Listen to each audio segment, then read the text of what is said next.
Theater 5 presents Annie is Watching.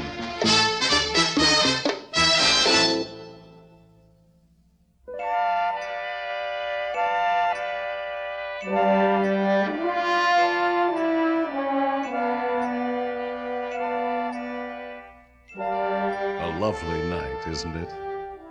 See the moon behind the tall buildings, and the city down below, white, gleaming, like a beach with the tide gone out.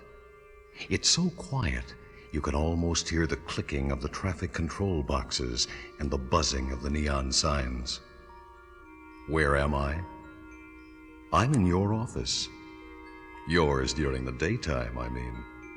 At night, it belongs to someone else. Night world people on night world business.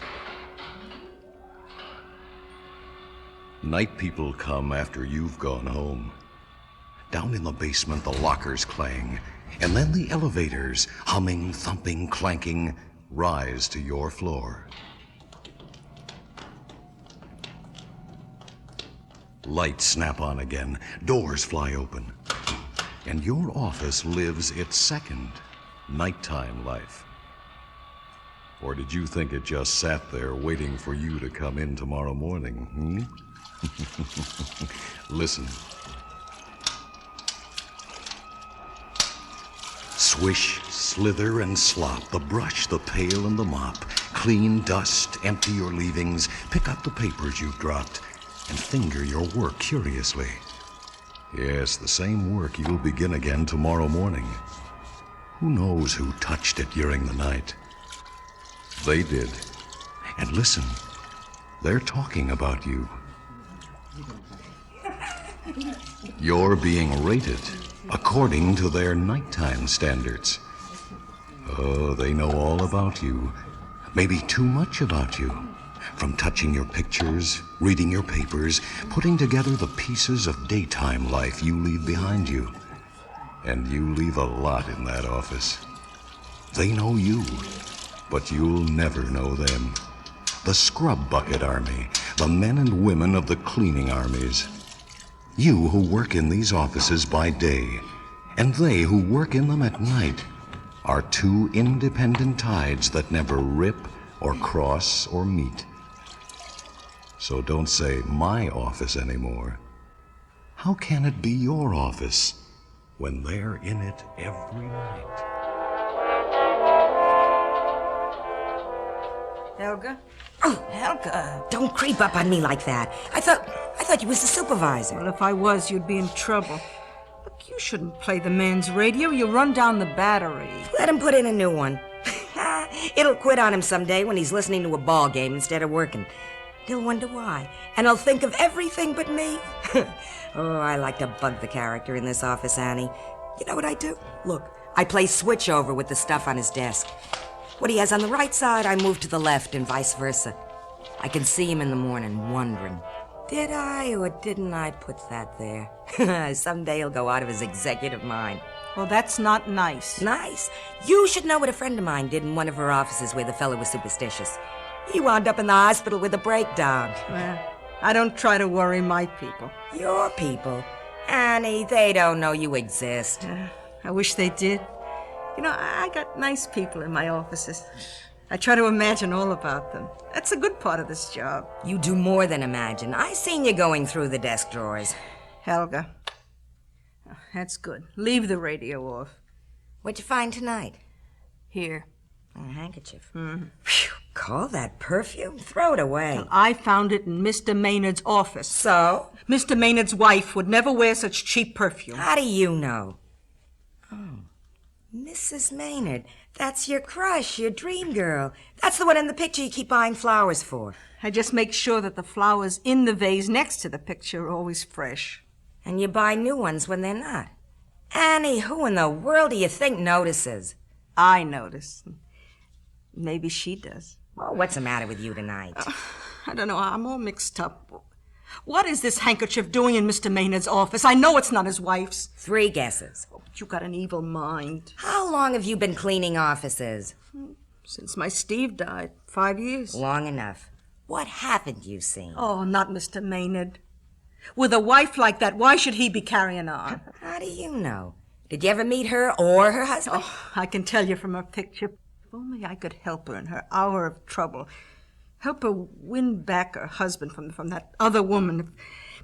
If I could see her and talk. Oh, Annie, I know you've got good intentions.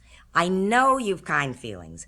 There's a mush of kind feelings right where your brain should be, or you'd know enough to leave this alone. These are daytime people.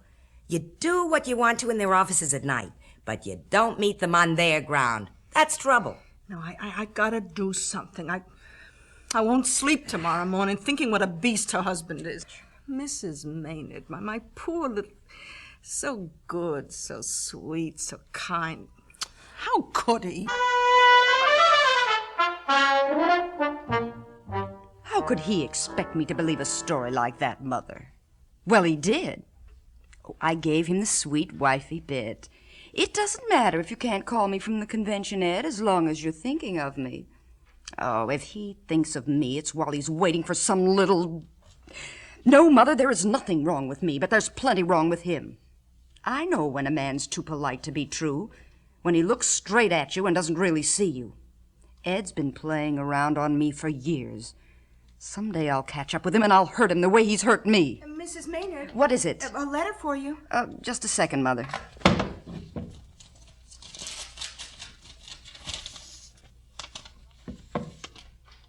Mother? Ed'll be home in a few days. Of course, he doesn't say where he is right now. A postmark? Any friend could mail a letter for him from the right place. I'm what? Well, that's quite a thing to say to your own daughter. Good night, Mother. Did you want anything else, Mrs. Maynard? What are you doing here listening to my private conversation? Out! Go on, out!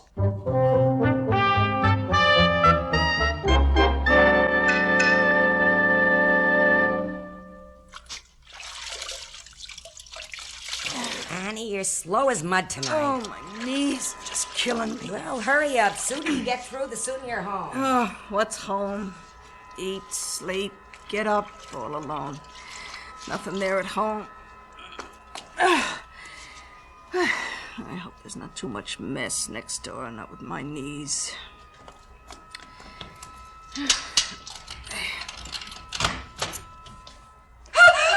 Get out of here!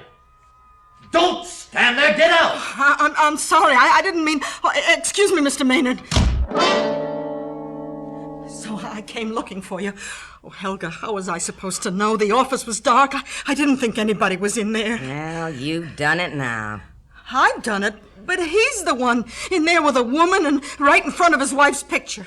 Picture. I'll give you the picture. I suppose he got a good look at you. I don't know. I think so. Well, then you're out of a job. But then what'll I do? I never worked at a regular job. I don't suppose your husband made you a wealthy widow. Steve didn't believe in insurance. Same old story. Yeah, but how will I live? Mr. Maynard, he's the one who did wrong, not me. It isn't fair. Never is. Oh, look, help me think of something, Helga. I'll do whatever you say, only help me. I can't lose my job. All right, listen. Yeah. Tomorrow night, you come in early and meet me at the Maynard office.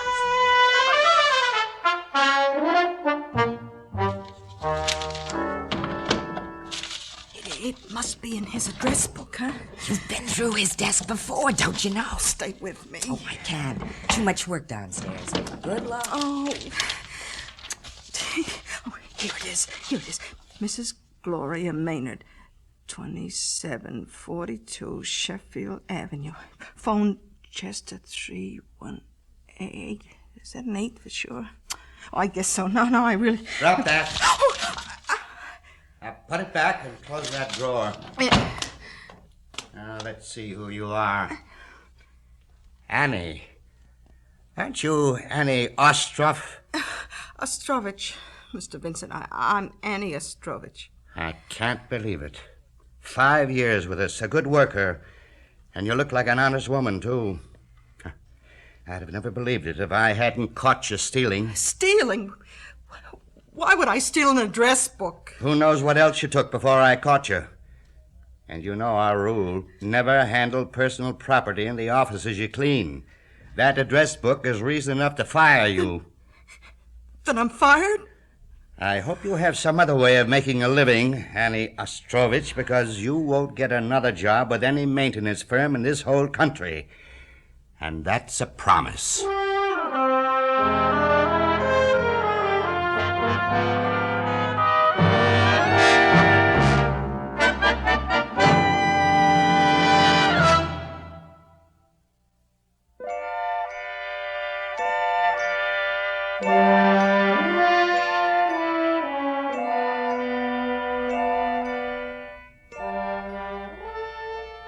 I shouldn't have listened to you, Helga.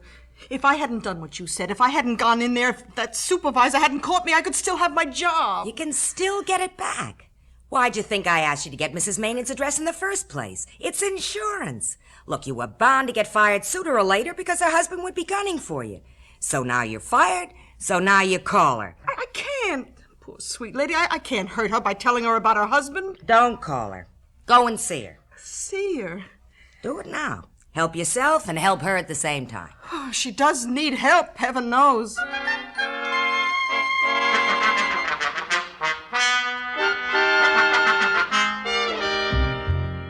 I wish you'd take your coat off, Mrs. Ostrovich. Oh, no, I'm fine.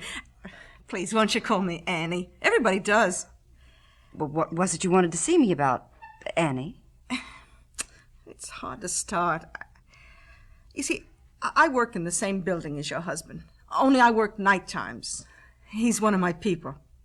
I mean, his office is one of the offices I clean. I see. And I've been looking at your picture on his desk, and you're every bit as pretty. Well, I think it's a shame when a man doesn't respect a lovely wife like you enough so that right in front of her picture he goes there with a woman. And what? You know, with a woman. I walked in there night before last, and the light wasn't on, and how was I to know they were in there until I saw her? Oh, I'm so sorry. I didn't know how to tell you. Oh, please, don't be sick. Don't faint. I'm sorry. You're absolutely sure of what you saw? I saw, and he knows it, and now I'm fired, and I can't get another job, and I'm blacklisted, and I gotta live somehow, so if you just help me get my job back. Otherwise, I'd never come to bother you. But I'm glad you came, Annie. Mrs. Maynard, you're just wonderful. If someone had told me what I told you about your husband, I'd blow up in a million pieces, but you don't even look angry at me for telling you. I'm not angry. I'm very grateful to you for your interest. And I'll see that you get your job back. Trust me. Oh, I will. Is this your address and phone? Yeah. Thank you, Annie. You'll be hearing from me.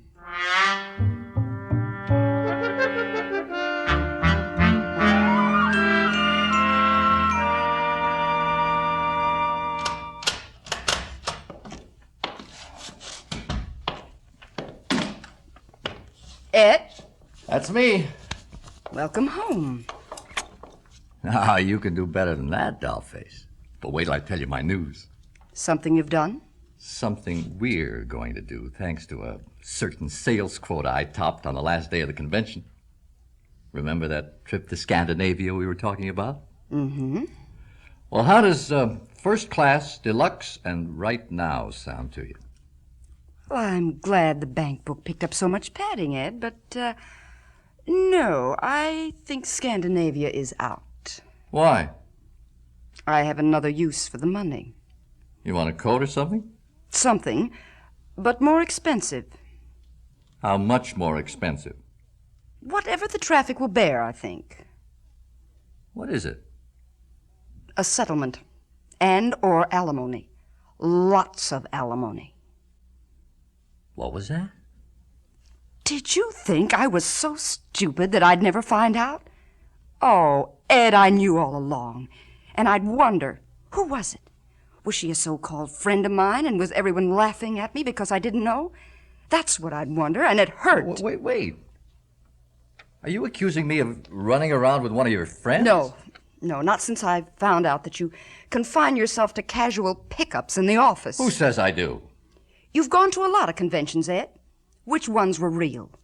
Did you sneak away to appointments in your office after all of them?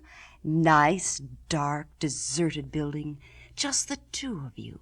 And who except a cleaning woman, a scrub woman, to open that locked door and break up the party? But this time she did, didn't she? This time I have a witness. I have proof.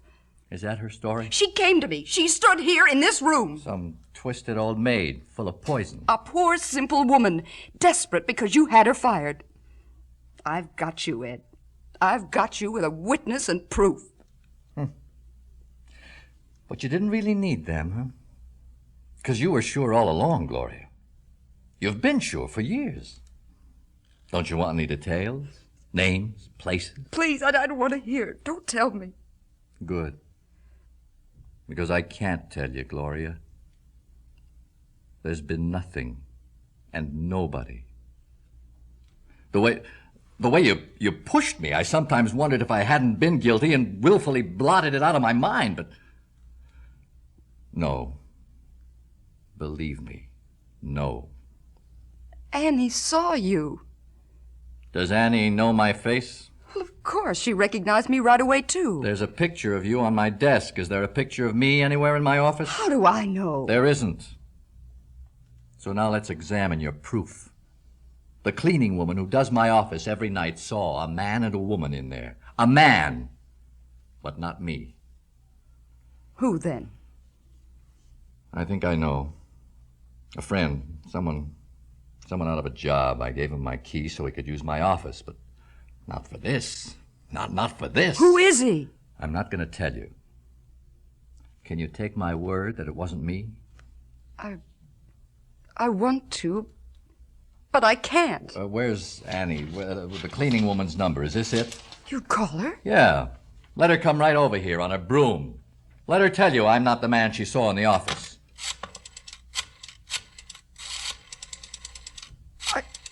Are you bluffing? Try me.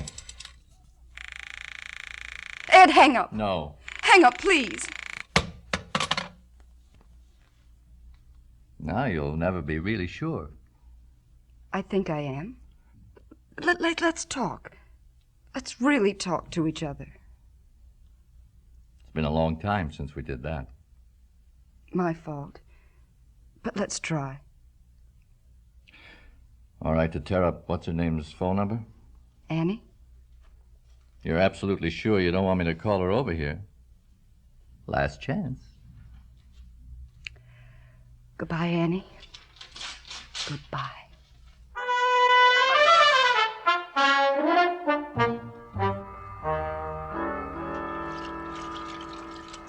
Well, that was a tight one.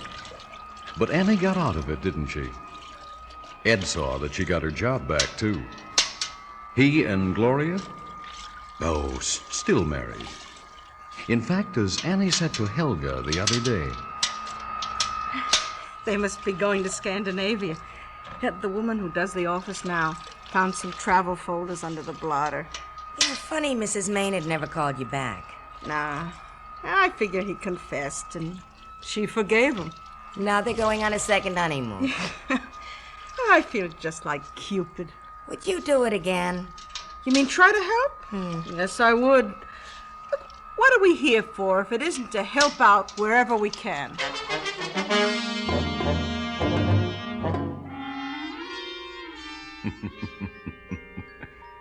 Watch out.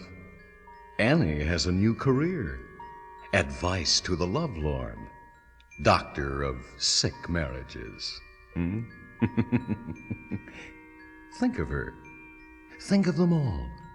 The ones like Helga, who play little nerve-wracking games, little sanity-testing games.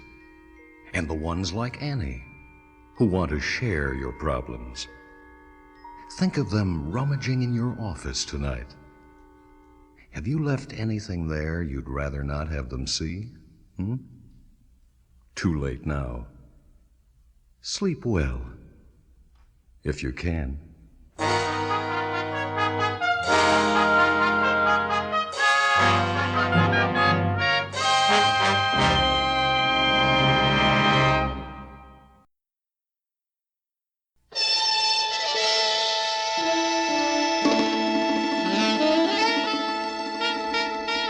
Theater 5 has presented Annie is Watching, written by Phyllis Coe, produced and directed by Ted Bell.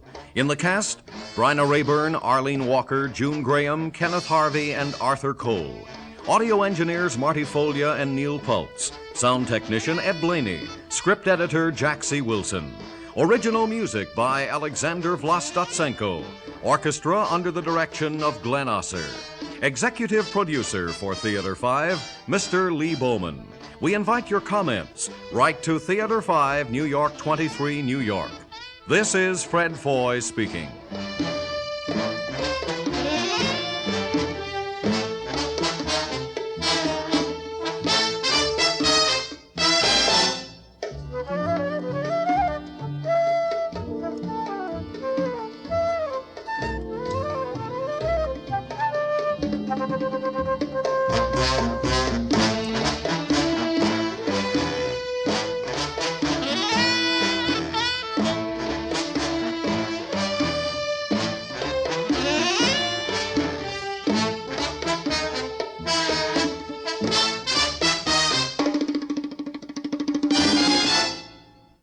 This has been an ABC Radio Network production.